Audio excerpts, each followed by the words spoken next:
Okay, for this tips and tricks, we're going to be talking about revealing a card versus adding a card into play. So this is coming up because of a mistake I made with abandoned tools in the Flight from Moria video.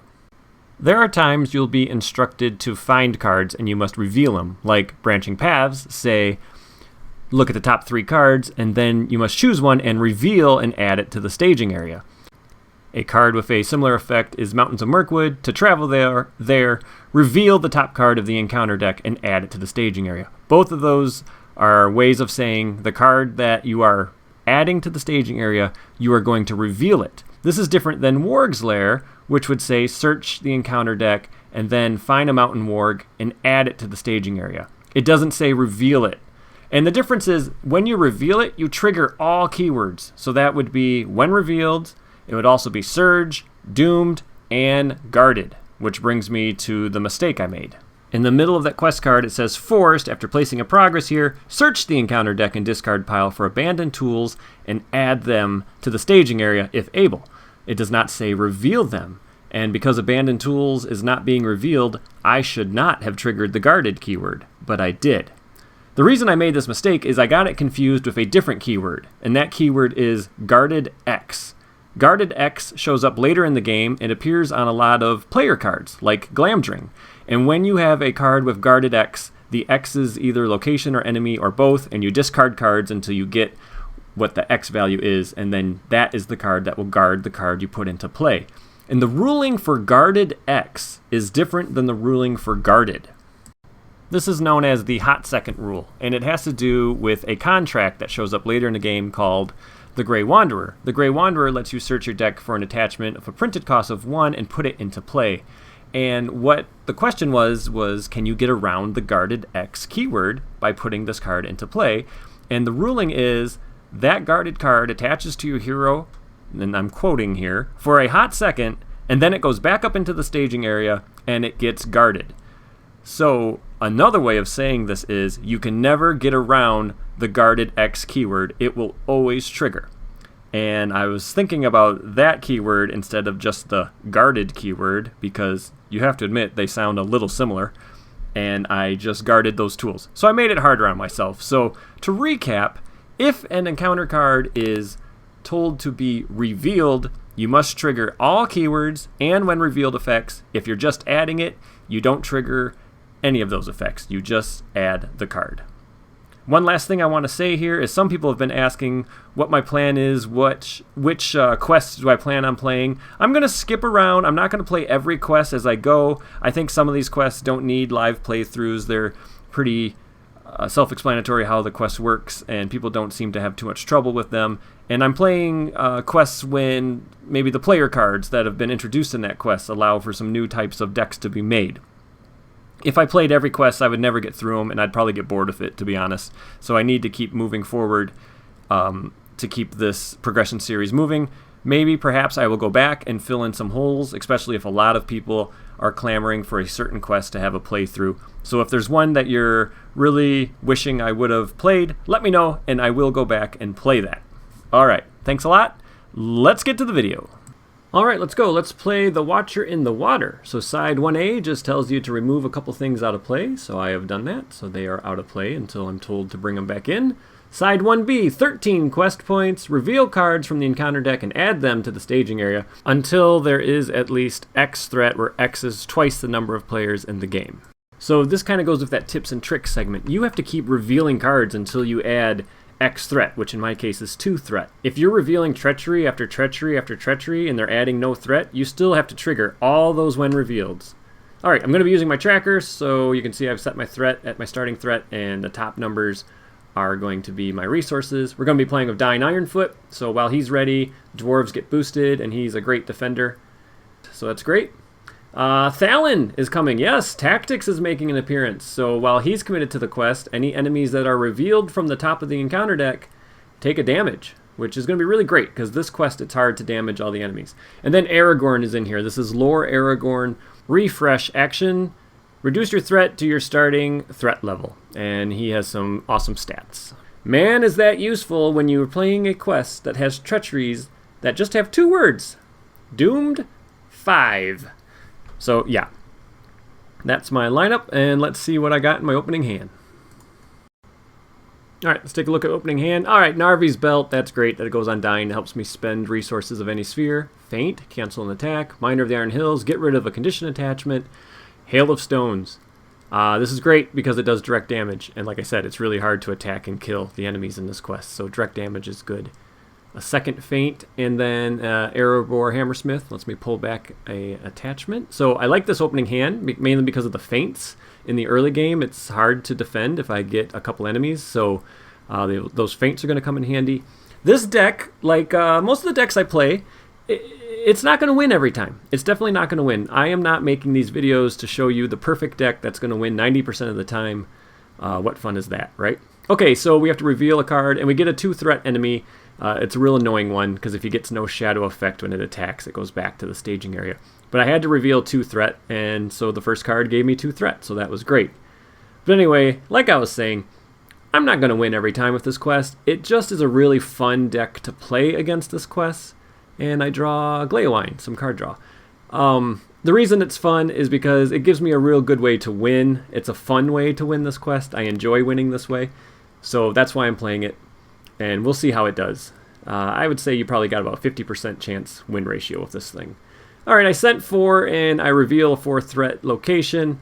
That only lets me place 1 progress on it at a time. So I'm going to make that the active location after raising my threat by 2. I'm going to get attacked by this warg. It's attacking for 4. Dyne's going to defend for 3. There's no shadow, so it bounces right back up to the staging area. So I'm going to be stuck in this perilous swamp location for 2 turns. I only can place 1 progress.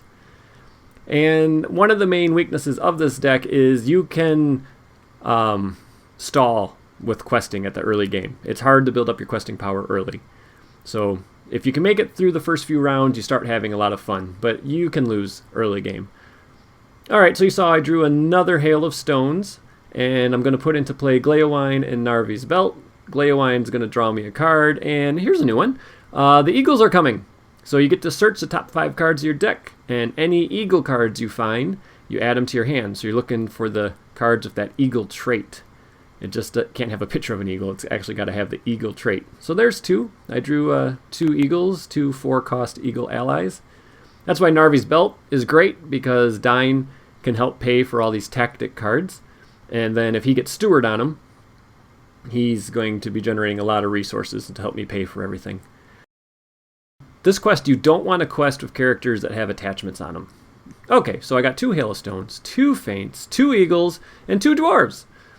So looking at my hand, nothing at the moment I want to play other than what I've already played. So we're just going to go into the quest phase. And like I said, once again, I'm just sending 4. Not a lot of questing power early.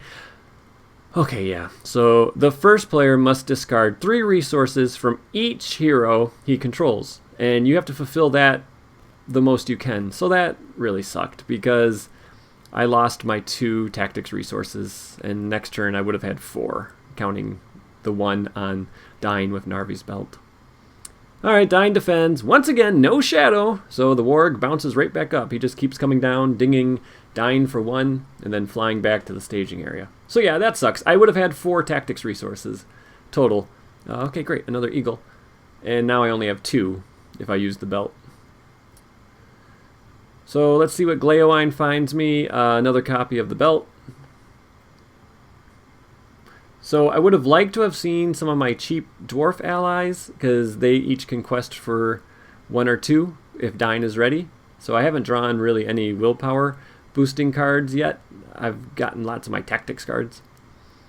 So I could put in that Winged Guardian using the belt, but I think I'm just going to hold on to my resources and hope I don't get another bitter win. Okay, so I got an enemy. So it's a 2-threat enemy. That would have made me discard an attachment from a questing character if I had had an attachment on one. And Thalin gives him 1 damage. And I'm going to play Hail of Stones. So it costs 1, and you exhaust a character to do a damage to somebody in the staging area. And you can exhaust as many characters as you want to do that much damage. So I'll exhaust Dyne using the belt to pay for it. That kills that guy. That allows me to make the 1 progress on the active location, and 1 spills over to the quest. And now the warg's coming down. I don't have a defender, but I do have a feint, so I'm going to feint this attack during the combat phase. Even though he's being feinted, he still gets a shadow card, but you just discard the shadow card. You don't actually look at it. So I don't know if he got dealt a shadow effect or not. So therefore, the warg stays with me. So that's a nice way to keep that enemy engaged with you. It would have been even nicer if I could have killed him. All right, what do I draw? Snowborn Scout. Okay, nice, cheap ally. I think I'll use Gleowine to draw another card. And we get another copy of the belt. Alright, so I'm going to put the Erebor Hammersmith into play. I'm going to put a Winged Guardian into play. He can defend for 4 with 1 hit point. But after he defends, you got to spend a resource, a tactics resource, to keep him in play. Alright, committing to the quest, I'm going to commit 4. And I get our first tentacle of the game. So it's a 2 threat. And it's a 12 engagement. And then it's really hard to kill it. Thalin's going to damage it, so damaging is not the same as attacking, so this damage does go on. Direct damage is not an attack. And I actually make progress, which is pretty impressive for only questing for 4. But now I'm engaged with 2 enemies, so losing those resources is really starting to hurt, because I would have liked to have had an Eagles of the Misty Mountains in play by now. Aragorn's going to defend the warg, and I got to discard 2 resources. But I'm spending all my money. I'm trying to spend it as fast as I get it so I don't get hit by those treacheries. So Aragorn's going to take 1 damage, but there was a shadow, so the wargs stay with me again. Dine's going to defend. No shadow there. He takes no damage. And the only character I have left is the Winged Guardian, but I didn't want to defend with it because I didn't have the tactics resource to keep it in play. So now I'm engaged with 2 enemies. Okay, nice. The sword that was broken, this attaches to Aragorn. He gets the leadership resource icon, and then all my characters get +1 willpower. It's expensive, though. Another Eagles of the Misty Mountain. Okay, so this eventually will be good, because once you get these guys in play, anytime an eagle leaves play, you can slide that eagle under the Eagles of the Misty Mountain and boost their attack and defense. Alright, so I'm sending 4, and I get another tentacle. So I am definitely getting swarmed by enemies here. They are continuously coming, and I am not killing any of them. So this is not looking good. I do make 2 more progress, but I need to do something with these enemies. So the warg gets the first shadow. The tentacles get the other 2. Alright, so I will defend with the Winged Guardian, and this shadow is +1/+3 if it's a tentacle. No matter what, the Winged Guardian was going to most likely die, because I was just going to save my resources anyway. Okay, this is plus attack if it's undefended. And then Dine's going to defend 3 against 3, no shadow. Okay, so once again, I have managed to defend everything, but I am running out of options, and I definitely need to start killing things. I do have 2 resources on everybody. I'm at 39 threat. Okay, that's good. He can quest for 2. I need something. That's also good. Every time I play a dwarf from my hand, I can exhaust this to draw a card. My card is the non-errata version, but it's been errata that you have to exhaust it. So I do have 2 lower resources, so I'm going to put Legacy of Durin into play, and then I'm going to play that Erebor Record Keeper. So by playing the Erebor Record Keeper from my hand, I can exhaust that attachment and draw a card. Let's see what I get. That's super helpful. Okay, Steward of Gondor. There is a card that's coming in a later pack that is called Master of the Forge that lets you search your top 5 for attachments every round. It's amazing how much I miss that card, because right now I'm just getting lucky if I find these attachments. So it'd be nice to be able to continuously search for attachments. Alright, but I have finally mustered up 4 tactics resources, and I can now play the Eagles of the Misty Mountain. So like I said, anytime an eagle leaves play, I can slide it under that card face down, and the Eagles of the Misty Mountain gets +1 attack and defense for every card under it. So you can start building up this big flock of eagles. Alright, what do I want to send on the quest? I'm up against nothing. And I was thinking I'll leave the Erebor Record Keeper up, and that was a mistake. So, alright, I got lucky here. I only revealed 1 threat. I'm going to travel there. When you travel there, it lets you place 2 progress, so I actually make 3 progress. But I was thinking I will use the Erebor Record Keeper, spend a lore resource to ready a dwarf. I don't have any resources, so I should have just sent him on the quest. I realized it about halfway through combat. I'm like, oh, shoot, that was dumb. But that's okay. I still made progress. Okay, this shadow is remove 1 progress token from the quest. Well, I'm just glad it's a shadow, because it just keeps that warg engaged with me. And I don't have to quest over it. So Dain defended that. He takes a damage. Now the Eagles of the Misty Mountain, they defend for 2 against 3. They're going to take 1 damage from that attack. And then I have an attack of 3 coming from this tentacle. This is right about when I realized I couldn't use the Record Keeper. But I am going to defend with the Hammersmith. He has 1 defense and 3 hit points. So he actually survives that attack, which is pretty nice. Okay, so to attack this guy, you need to discard the top card of the encounter deck. And if it's a tentacle or has a shadow, it's going to grab me. There is no shadow, and it is not a tentacle. So I was able to kill that tentacle enemy, and we're going to go into the next round. Now I do have a Miner of the Iron Hills in my hand, so if I would have discarded a tentacle or a shadow, I could have used the Miner of the Iron Hills to remove it after it grabs me. Alright, so I got a Valiant Determination, a Valiant Sacrifice, and a Sneak Attack. I'd really like Gandalf. I'd also like to get the sword that was broken into play.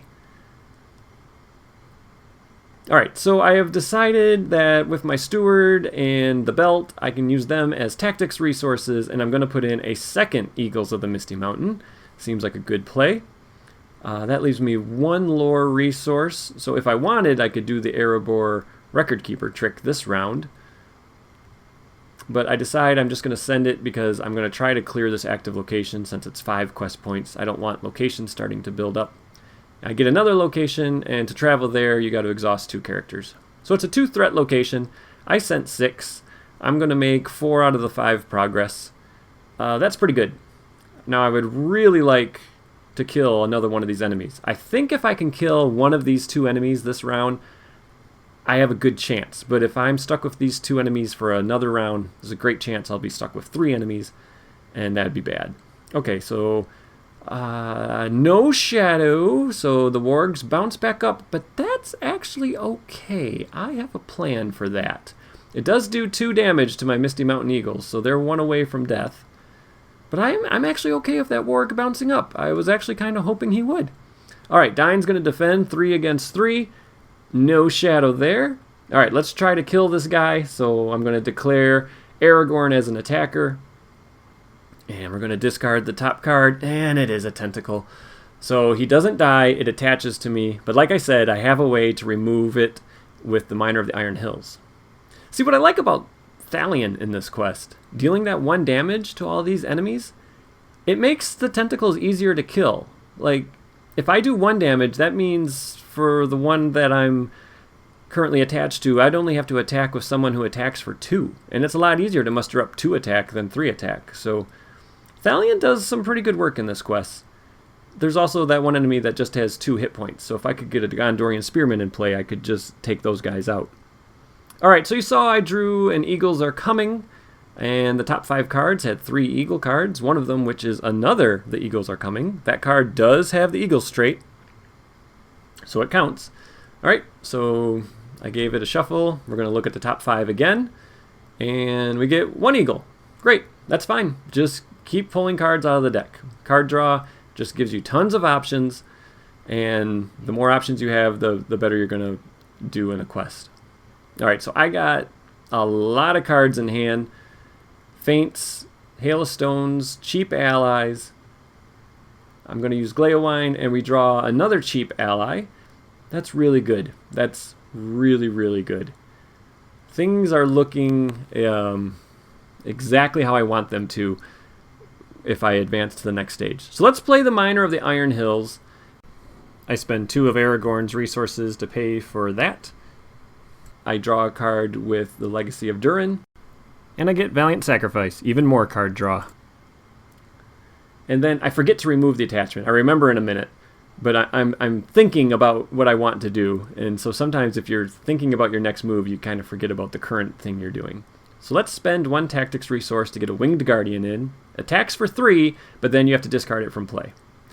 Okay, now I'm going to spend 2 leadership resources and put in these snowborn scouts. I could put a progress on the active location, but I just decided to put it on that other location.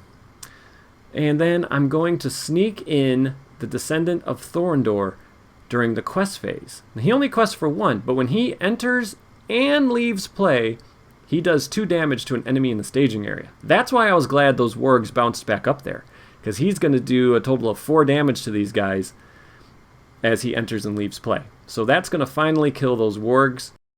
I'm debating how much willpower to send, and then this is also where I realized that tentacle should have been gone. And then I also realized later that I never paid for sneak attack. So I do make a couple little mistakes here, but I catch them both. So yeah, I'll send that Hammersmith. That pumps me up to 8 against 4, and there we go, doomed 5. Jeez, doomed 5. So that means Aragorn in the refresh phase is going to have to trigger his action.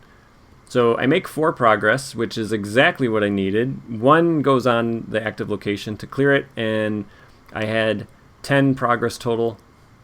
So 3 more makes it 13. So we're going to advance to stage 2, just flavor text on side A.